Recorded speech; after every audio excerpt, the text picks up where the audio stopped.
Okay, so because we didn't get the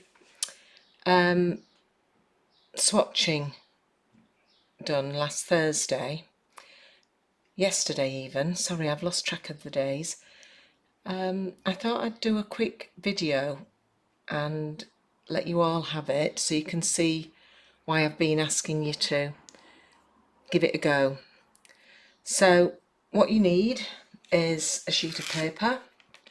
You can either have them individual segments or you can make a full sheet. You put your pencil, you make your lines, divide it up. This part is for you to colour in with your pencil or your soft pastel. This part then you write in your pencil number. So that is 048, that's that pencil coloured in. You then use a single hole punch. You punch a hole through and you write the number of your pencil in there. You then carry on. It's a good idea to swatch out your whole set of pencils. And I'll talk about the reason for this as we go along. So I've done a few just to give you an example. And you can do it with your soft pastels. You can refer back to this all the time. You can use it for every piece of work once you've swatched them out. I have sprayed this over with some, let me just grab it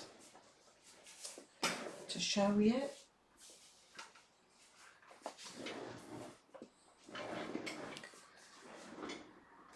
Pastel fixative, Frisk pastel fixative. This was recommended as being a non-darkening, but actually it does still darken your pastels.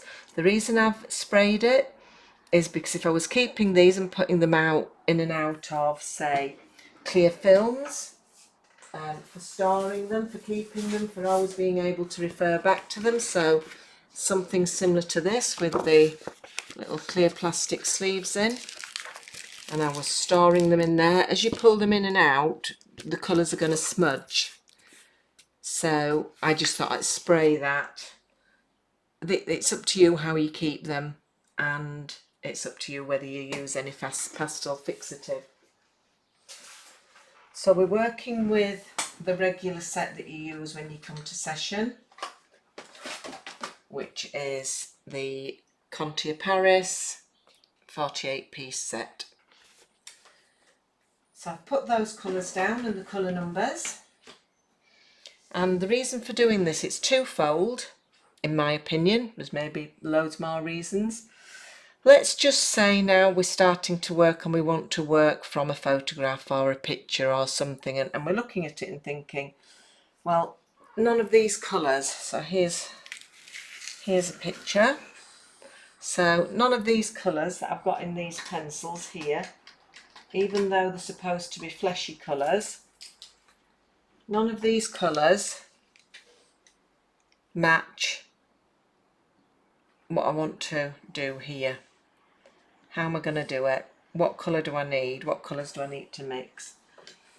You take your swatches with your holes and you put it over the top of your picture, the colour that you're trying to mix, the colour that you're trying to choose, and you look for your nearest match. So if we wanted to do this colour here, this section here, we'd look for our nearest match to start with. That one's quite good for a starter. Pink, the bright pink's too pink, that's too pinky, that's too orangey, so that'd be our starting one. So what we'd do then is, probably on a separate sheet or just continuing on this, whichever you prefer to do, we'd then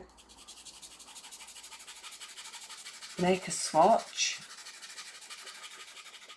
colour swatch, and we'd put in the number, which is 048. We now need to decide which colour do I need to add to this to get this colour. So you'd get your other swatches. I'd probably go with a bit of either the blue or the grey. I haven't swatched them out, but you could, to see which colour you think you want to add. So then, for example, I'd add some blue in.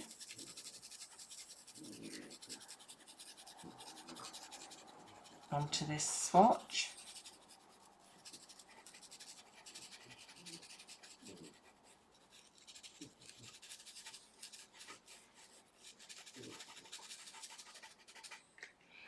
And I'd write up then the number of the pencil that I've put after the base colour. So this is pastel 56. So the next one is 056. And then I'd punch a hole in it.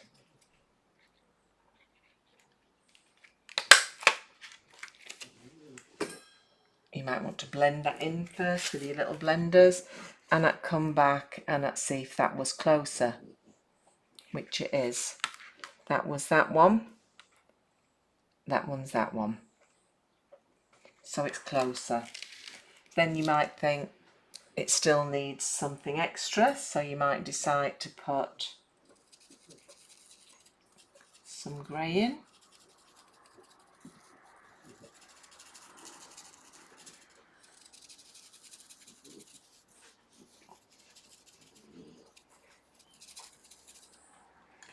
And give it another little look.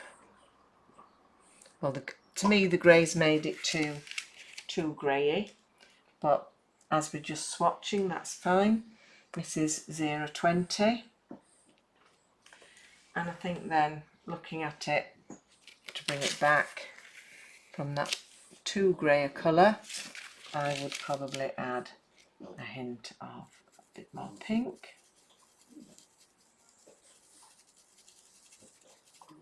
And then at some point I'd blend this. So that's one of the things to help you find what colours. And the thing is, if you find your perfect colour by loading that up, that's number 049. If you find your perfect colour or almost your perfect colour by doing that, then you've always got that reference. You know what to do. And if those colours are blended together, this is creating a completely different shade to that one at the top.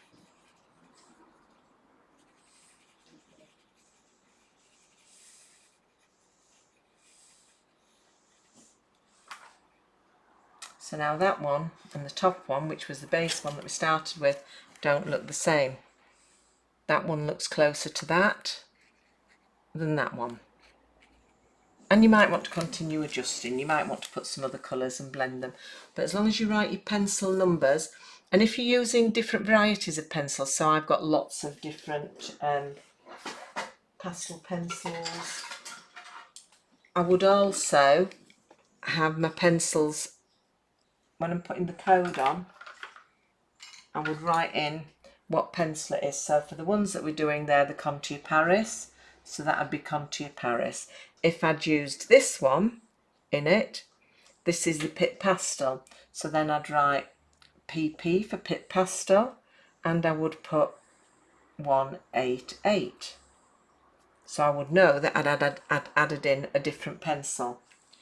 You can build up loads of swatches this way, and I'm not saying just sit down and make loads of swatches. If you do your basic ones with what pencils you have, or this set that you use here, and bring your swatches with you, every time you come to do something, you'll build up more and more colours, and it's very time saving and it's helpful. So that colour and that colour are slightly different. And where would you start? Oh, well, it'd start there. You wouldn't go right back to here. You wouldn't start here. You wouldn't even start with the more vibrant pink, even though it looks a lot pinker than there. You'd use that. You could start with this one, or you could carry on. You could add some of this pink over the top of that one, start a new swatch. So that's one reason for doing swatching, and you can build up such a lovely range of colours, and you can also get to know what you can achieve with what pencils. And it's much easier to have swatches and get yourself a really good start, get yourself close to the colour as you can. First of all, the other reason to use swatches is if you want to create something unique of your own, and you choose a colour palette, the colour palette I sent you, you need to create those colours first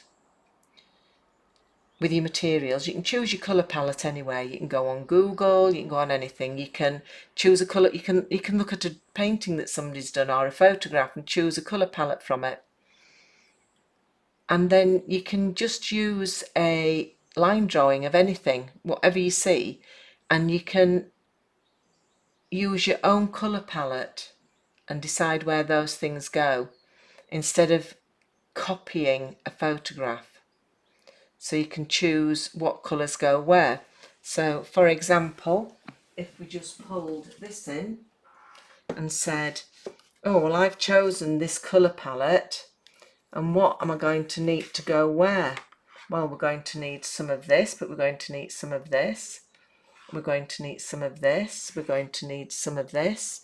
We're going to need some of the yellows and the golds. And that's my colour palette. And I can start with just a basic outline, and I choose where the colours go, and I create a piece of unique work that's not done from a reference photograph. It's actually being created out of my imagination. And that process is actually more relaxing and rewarding in many ways, and it's better for your brain. There's more satisfaction quite often than the constant struggling to match exactly with the reference photograph or get that exact colour that's on the reference photograph.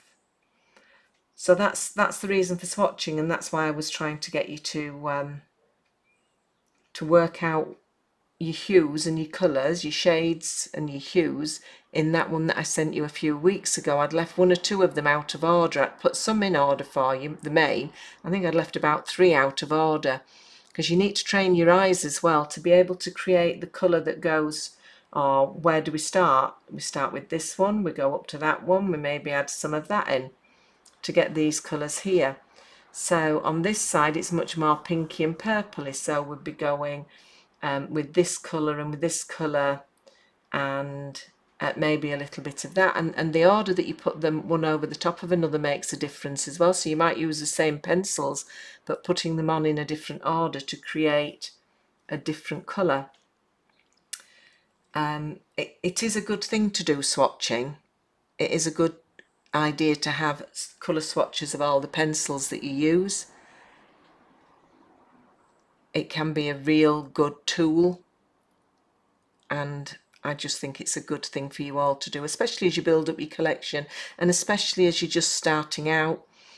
One of the things that we all focus on when we first start out is getting the colour exactly right, whereas I'm not too bothered. I'm more bothered about the shade, the tone and the hue of the colour, and whether I've got my lights, my darks, all of those in the right places, because that's still, despite being absolutely nothing like the colours of a French Bulldog, is still a French Bulldog, and it's easy to see, and that's using these wild and wonderful colours.